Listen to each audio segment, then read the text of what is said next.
ये BJP RSS वालों को अब मैं अच्छी तरह जानता हूं।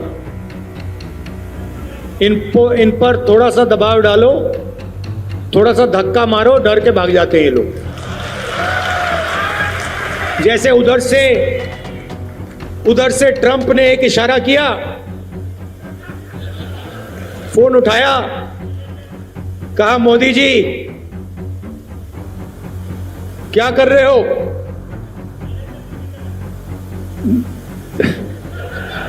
नरेंद्र सरेंडर। और जी हजूर करके नरेंद्र मोदी जी ने ट्रंप के इशारे का पालन किया। आपको एक समय याद होगा जब फोन कॉल नहीं आया था,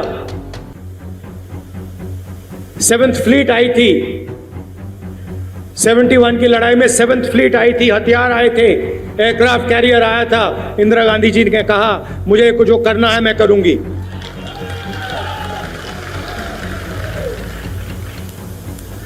ये फर्क है,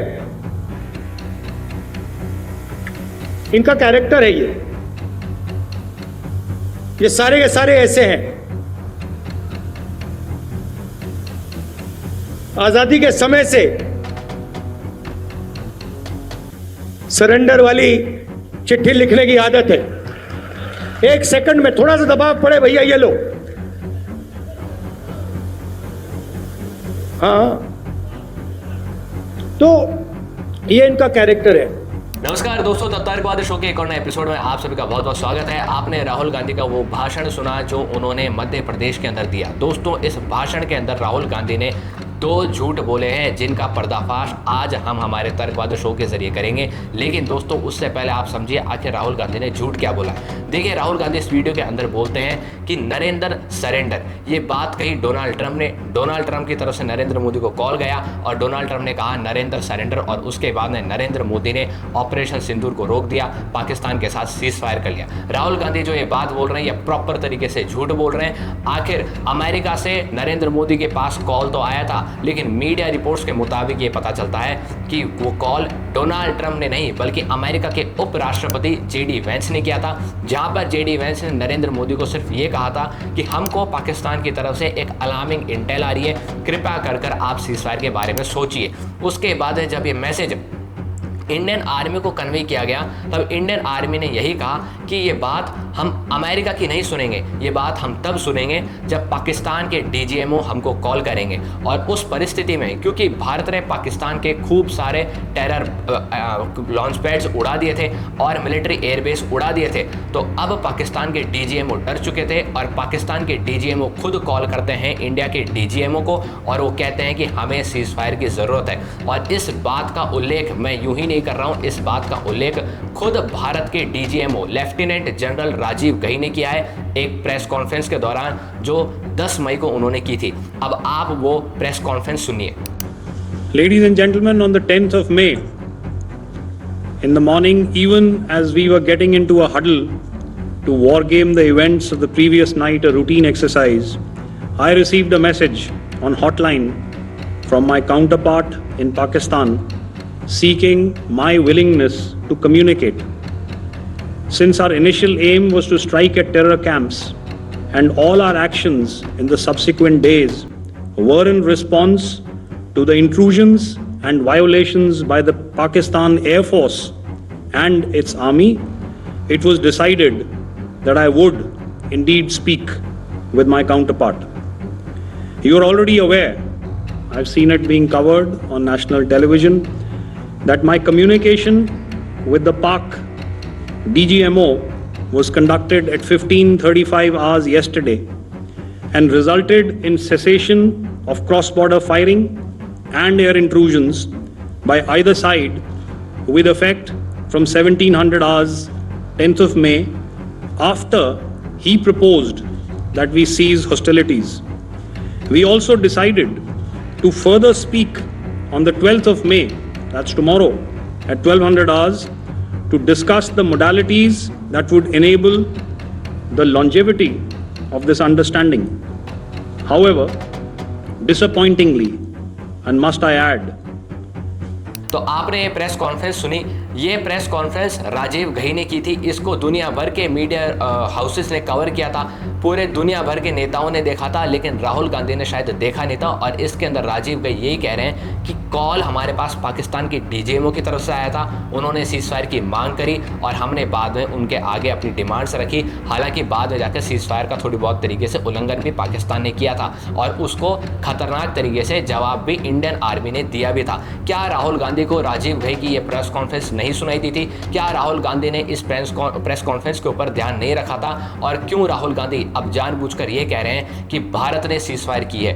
पाकिस्तान दुनिया भर के अंदर जा रहा है, टर्की जा रहा है, अजरबैजान जा रहा है और वहां जाकर यही कह रहा है कि इंडिया ने सीज़फायर की है, इंडिया ने सीज़फायर की है। और राहुल गांधी भी यही कह रहे हैं कि नरेंद्र डर गए हैं और नरेंद्र मोदी डर गए हैं और नरेंद्र मोदी ने यहाँ पर सीज़फायर करी है। और राहुल गांधी अब पाकिस्तान की भाषा अचानक से क्यों बोल रहे हैं, इसकी बात समझ नहीं आ रही। क्या राहुल गांधी को ये प्रेस कॉन्फ्रेंस दिखाई नहीं दी थी? और यहाँ पर मैंने आपके सामने वो सबूत रखा है जो सबूत साबित करता है कि राहुल गांधी अपने भाषण के अंदर झूठ बोल रहे हैं और ऐसा कोई कॉल नरेंद्र मोदी के पास नहीं आया जिसके अंदर डोनाल्ड ट्रंप नरेंद्र मोदी को कह रहे हैं नरेंद्र सरेंडर। दूसरा झूठ राहुल गांधी क्या कह रहे हैं? दूसरे झूठ के अंदर राहुल गांधी दोस्तों इंदिरा गांधी की प्रशंसा कर रहे हैं और कह रहे हैं कि 1971 की वॉर के दौरान इंदिरा गांधी ने किस तरीके से पाकिस्तान के 2 टुकड़े कर दिए थे, वो बड़ा ही उल्लेख करने लायक है या फिर प्रशंसा करने लायक है। प्रशंसा करने लायक तो है, लेकिन इंदिरा गांधी की प्रशंसा करने लायक तो है, लेकिन साथ साथ इंडियन आर्मी की भी प्रशंसा करने लायक है। लेकिन देखने की वाली बात यह भी है कि 1971 की वॉर के दौरान जैसा पाकिस्तान था वैसा आज 2025 में नहीं है। 1971 की वॉर के दौरान पाकिस्तान एक न्यूक्लियर स्टेट नहीं था, बल्कि 2025 में पाकिस्तान एक न्यूक्लियर स्टेट है। इसी के साथ साथ पाकिस्तान के पास दुनिया भर के कई देशों का सपोर्ट भी है आज, जैसे 1971 के टाइम पर भी था। लेकिन कुछ फॉल्ट्स ऐसे भी हैं जो 1971 के दौरान खुद कांग्रेस या फिर इंदिरा गांधी ने नकार दिए थे। उदाहरण के लिए जब 1971 के दौरान इंडियन आर्मी ने पाकिस्तान के 93,000 सोल्जर्स को बंदी बना लिया था और पाकिस्तानी आर्मी के 93,000 सोल्जर्स ने सरेंडर कर दिया था, तब भी इंदिरा गांधी ने पीओके को वापस नहीं लिया था। यानी कि भारत एक स्ट्रांग पोजीशन पे था, भारत चाहता तो पीओके ले सकता था, लेकिन इंदिरा गांधी ने पीओके नहीं लिया। इसी के साथ साथ भारत के 54 प्रिजनर ऑफ वॉर्स पाकिस्तान की जेल के अंदर बंद थे, लेकिन फिर भी इंदिरा गांधी ने पाकिस्तान के 93,000 सोल्जर्स को छोड़ना सही समझा और भारत के 54 प्रिजनर ऑफ वॉर्स को छुड़ाना नहीं समझा, यानी कि उनको नहीं छुड़ाया गया था। उससे पहले भी अगर अपन जाए, जब कांग्रेस का राज था, तब 1965 की वॉर के दौरान दोस्तों भारतीय सेना की जाट रेजिमेंट लाहौर से ठीक 20 किलोमीटर दूर पहुंच चुकी थी डोगराई में, और वहां पर भी भारत उस दौरान जो कांग्रेस की सरकार थी उन्होंने जाट रेजिमेंट को वापस बुला लिया था। यानी कि आदेश नहीं दिए थे, ये नहीं कहा गया था कि आप जाइए लाहौर कब्जा लीजिए, आप सिर्फ और सिर्फ ऐसे आदेश मिल गए थे कि आप अब वापस लौट आइए। इसके साथ साथ 1965 के अंदर हाजी पीर का डर्रा भी सरेंडर करने को पड़ गया था इंडियन आर्मी भारत सरकार के द्वारा। और इसी के साथ साथ 1971 के दौरान भी सिंध और पंजाब को कब्जा लिया था भारतीय सेना ने, और उसको भी इंदिरा गांधी ने रिलीज कर दिया था, यानी कि एक तरीके से सरेंडर कर दिया था। इतना ही नहीं, 1948 के दौरान जब जवाहरलाल नेहरू की सरकार थी, तब उन्होंने यूएन के अंदर कश्मीर का मुद्दा ले गए थे और वहां पर भी आधे कश्मीर को भारत को सरेंडर करना पड़ गया था। इसके साथ साथ अगर आज़ादी की बात करें, क्योंकि राहुल गांधी इस भाषण में कई बार ऐसे भी कहते दिखाई दिए और शुरुआत से ऐसे कहते हुए दिखाई दिए कि कांग्रेस ने कभी भी सरेंडर नहीं किया है, लेकिन आज़ादी के दौरान वो कांग्रेस ही थी जिसने मुस्लिम लीग के सामने भारत को सरेंडर कर दिया था, और फिर भारत के 3 टुकड़े हो गए थे, एक तो पाकिस्तान, एक ईस्ट पाकिस्तान और एक मौजूद में जो भारत है वो। उसके बाद में दोस्तों फिर राहुल गांधी आज कहते हैं कि नरेंद्र डर गए हैं, यानी कि नरेंद्र सरेंडर कर चुके हैं। लेकिन सच्चाई तो यह है, आखिर कांग्रेस ने इन तमाम चीज़ों को सरेंडर कर दिया तब भी जब पाकिस्तान के ऊपर इंडिया हावी था और इंडिया मजबूत पोजीशन में था। लेकिन फिर भी दोस्तों कांग्रेस सरकार ने इन चीज़ों पर काम नहीं करा, और राहुल गांधी किस मुंह से आज ये बयान दे रहे हैं, ये सोचने वाली बात है। क्या राहुल गांधी को ये चीज़ें दिखाई नहीं देती? क्या राहुल गांधी ने अपनी कांग्रेस का इतिहास नहीं पढ़ा? क्या राहुल गांधी ने इंदिरा गांधी को स्टडी प्रॉपर तरीके से नहीं किया? क्या राहुल गांधी को नहीं पता था कि भारत 1971 के वॉर के दौरान शिमला एग्रीमेंट के तहत पीओके वापस ले सकता था और इंदिरा गांधी ने नहीं इस चीज़ को किया? क्या राहुल गांधी को इन सब चीज़ों के बारे में नहीं पता था? राहुल गांधी को बिल्कुल पता था, लेकिन राहुल गांधी के जो फॉलोअर्स हैं वो राहुल गांधी की तरह हैं। दोस्तों दूसरी खबर पर अगर अपन चलें तो ये देखने को मिल रहा है कि भारत ने अपने 7 डेलीगेशन, जिसके अंदर भारत के अलग अलग पॉलिटिकल पार्टीज़ के मिनिस्टर्स हैं यानी कि सांसद हैं, और अलग अलग एम्बेसडर्स हैं यानी कि पूर्व एम्बेसडर्स हैं, वर्तमान एम्बेसडर्स हैं, ऐसे एम्बेसडर्स हैं, और इनको भारत ने दुनिया भर के 33 देशों के अंदर भेजा है ताकि भारत अपना नैरेटिव दिखा सके, ये बता सके कि आखिर पहलगाम अटैक के अंदर पाकिस्तान के आतंकवादी किस तरीके से इन्वॉल्व थे, पाकिस्तान आर्मी किस तरीके से इन्वॉल्व थी, और पाकिस्तान की सरकार किस तरीके से इन्वॉल्व थी। ये भारत प्रॉपर तरीके से बता सके और ऑपरेशन सिंदूर के बारे में दुनिया भर के देशों को समझा सके कि आखिर ऑपरेशन सिंदूर वाकई में है क्या। लेकिन दोस्तों अब सवाल यहाँ पर ये उठता है कि क्या ये चीज़ भारत के लिए फ़ायदेमंद है या नहीं है, क्योंकि अब पाकिस्तान ने भी दोस्तों अपना एक डेलीगेशन भेज दिया है जो शशि थरूर के डेलीगेशन से यूएस के अंदर टकराएगा, और यहाँ पर यही देखने को मिल रहा है कि आखिर कैसी तस्वीरें सामने आती हैं। हालांकि अगर अपन इस चीज़ को प्रॉपर तरीके से स्टडी करें तो दोस्तों ये देखने को मिलता है कि अगर भारत अपना नैरेटिव फैलाना चाहता है तो भारत नैरेटिव आखिर फैलाना किसके सामने चाहता है। भारत दुनिया भर के देशों को बताना चाहता है कि देखिए पाकिस्तान में किस तरीके से आतंकवाद पनप रहा है, पाकिस्तान के अंदर किस तरीके से आतंकवादी है। अब आप मेरी बात यहाँ से दोस्तों ध्यान से समझना। देखिए पाकिस्तान के अंदर जो आतंकवादी है उनके बारे में भारत किसको बता रहा है, अमेरिका को बता रहा है, यूके को बता रहा है, यानी कि फ्रांस को बता रहा है, जर्मनी को बता रहा है, यूरोप को, यूएस को, इन सब देशों को बता रहा है, और अलग अलग मिडल ईस्ट के देशों को बता रहा है। इन देशों के पास दोस्तों खुद की इंटेलिजेंस एजेंसीज है। इनकी इंटेलिजेंस एजेंसीज ऐसी कोई नाकाम एजेंसी नहीं है जिसको ये ना पता हो कि कौन से देश के अंदर मिलिटेंट्स रहते हैं और कौन से देश के अंदर आतंकवादी रहते हैं। इन सब को पता है कि पाकिस्तान के अंदर कितने आतंकवादी हैं, उन आतंकवादियों की क्या एक्टिविटीज़ हैं, पाकिस्तान की सरकार इन आतंकवादियों को किस तरीके से नर्चर करती है और भारत के खिलाफ इस्तेमाल करती है। लेकिन फिर भी ये देश कभी भी पाकिस्तान के खिलाफ नहीं बोल रहे हैं और ना ही खुलकर इस चीज़ को एक्सेप्ट कर रहे हैं। ये क्यों हो रहा है ऐसा, और इसके पीछे का क्या कारण है? इसके अंदर दोस्तों सबसे पहले अपन दो पर्सपेक्टिव से इसको समझेंगे। पहला पर्सपेक्टिव रहेगा अमेरिका का पर्सपेक्टिव, क्योंकि इसके अंदर मेन भूमिका अमेरिका की ही खुफिया एजेंसी की है, और अमेरिका का पर्सपेक्टिव इसलिए रहेगा क्योंकि अमेरिका दोस्तों किसी का सगा नहीं है, और भविष्य के अंदर हो सकता है अमेरिका ही ऐसा पहला देश बने जो भारत के सबसे करीब रहे और सबसे करीब से ही भारत को पीठ पर खंजर घोंप दे। इसका मैं उदाहरण आपको देता हूँ।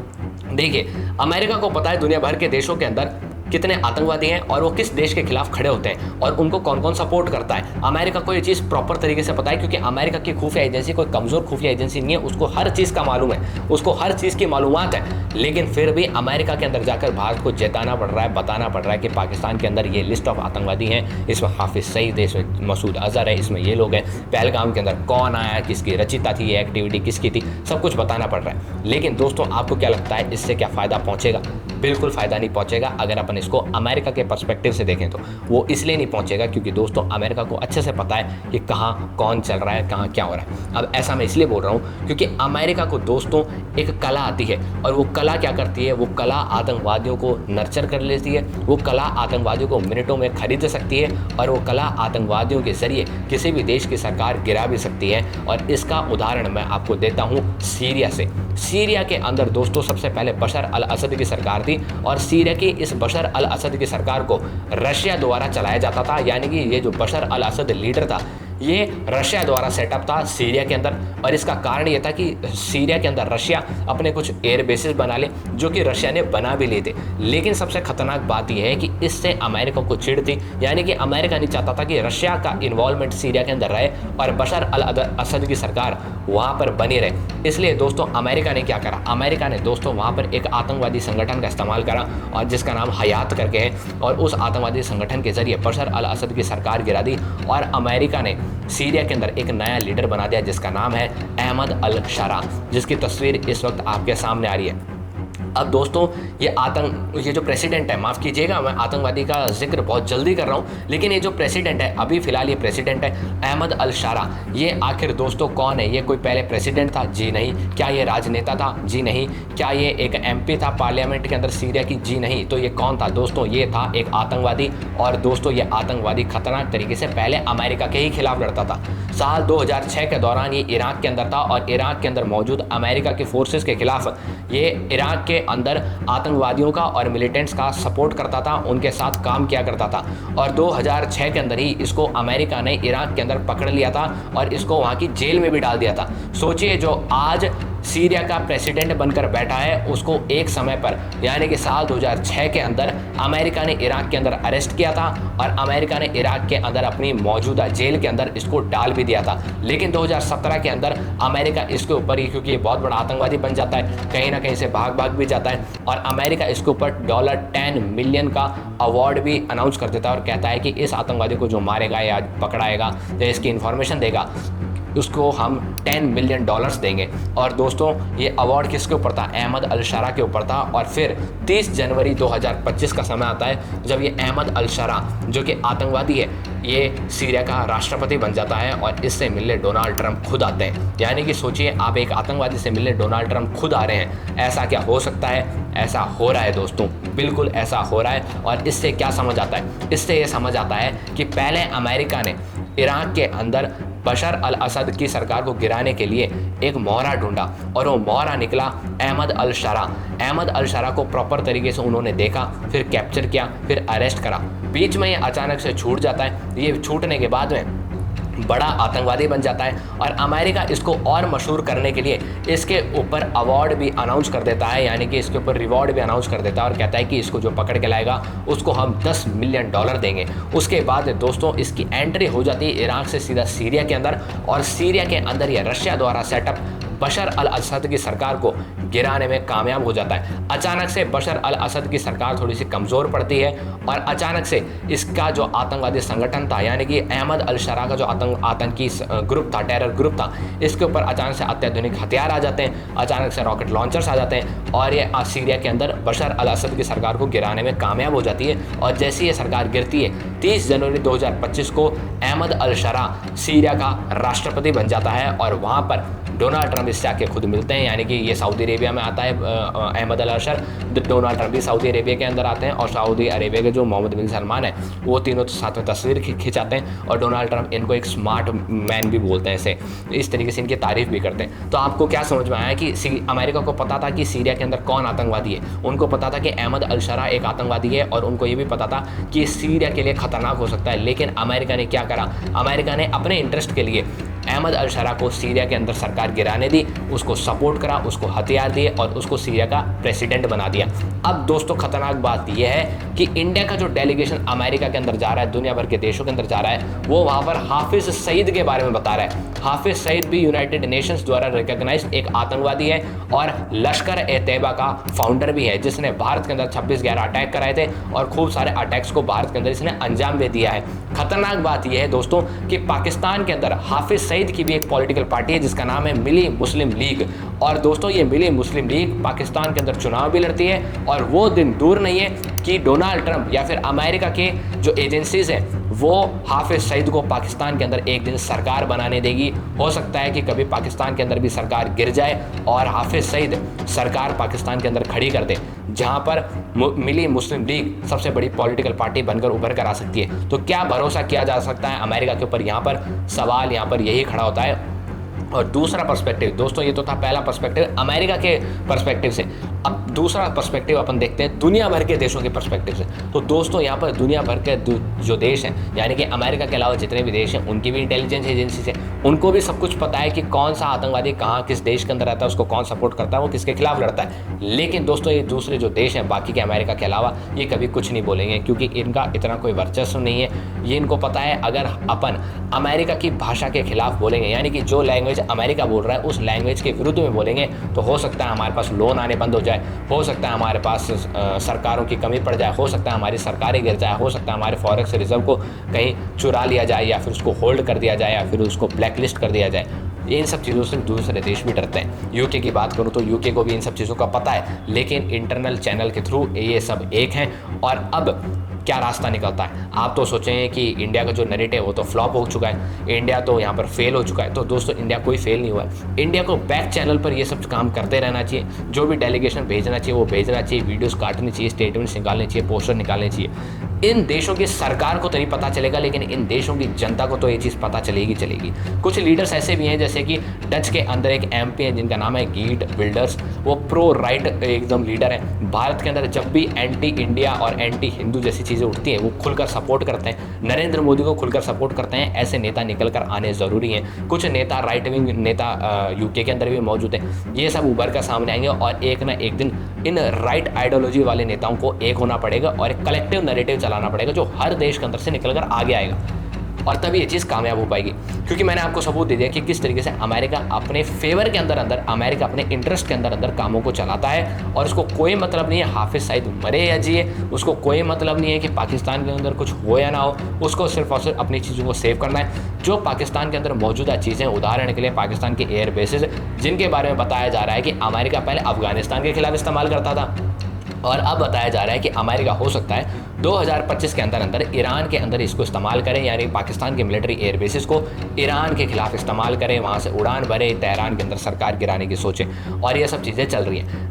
इन शॉर्ट बात यह है कि इंडिया को किसी के भरोसे नहीं रहना चाहिए, ना ही इंडिया को अपने किसी डेलीगेशन के भरोसे रहना चाहिए, ना ही इंडिया को किसी अपनी इधर उधर की डिप्लोमेसी के भरोसे रहना चाहिए, क्योंकि पता है कि कोई ना कोई कभी ना कभी पलटेगा ही। आपने देखा कि चाइना ब्रिक्स समिट जो हुआ था उस दौरान से इंडिया के काफ़ी करीब आ रहा था, इंडिया के फेवर में बात कर रहा था, लेकिन बाद में जब पता चला पहलगाम के अंदर चाइना का भी कहीं ना कहीं इन्वॉल्वमेंट है, और पहलगाम को चाइना ने प्रॉपर तरीके से क्रिटिसाइज भी नहीं करा, ऑपरेशन सिंदूर को प्रॉपर तरीके से प्रेज भी नहीं करा। हालांकि चाइना, पाकिस्तान, टर्की, अजरबैजान, इनकी क्या मैं बात करूं, भारत के अंदर जो खान बॉलीवुड लॉबी है उसने ही प्रॉपर तरीके से ऑपरेशन सिंदूर को प्रेज नहीं करा। सलमान खान तो तब ट्वीट करते हैं जब सीज फायर हो जाता है और कहते हैं thank God cease fire. Thank God cease fire से किसको फायदा हो रहा है? पाकिस्तान को ही तो फायदा हो रहा है। और सलमान खान क्या कह रहे हैं? थैंक गॉड सीज फायर, यानी कि पाकिस्तान की भाषा बोल रहे हैं। शाहरुख खान ने चुप्पी साध ली और आमिर खान को अपनी एक पिक्चर है फालतू से उसको रिलीज़ करना है, इसलिए वो मीडिया में आके बयान देने लगे। तो इन सब चीज़ों से कुछ नहीं होने वाला दोस्तों। सिर्फ और सिर्फ एक चीज़ है कि हमको भारत की इंडियन आर्मी को, यानी कि इंडियन आर्म फोर्सेस को सपोर्ट करना चाहिए।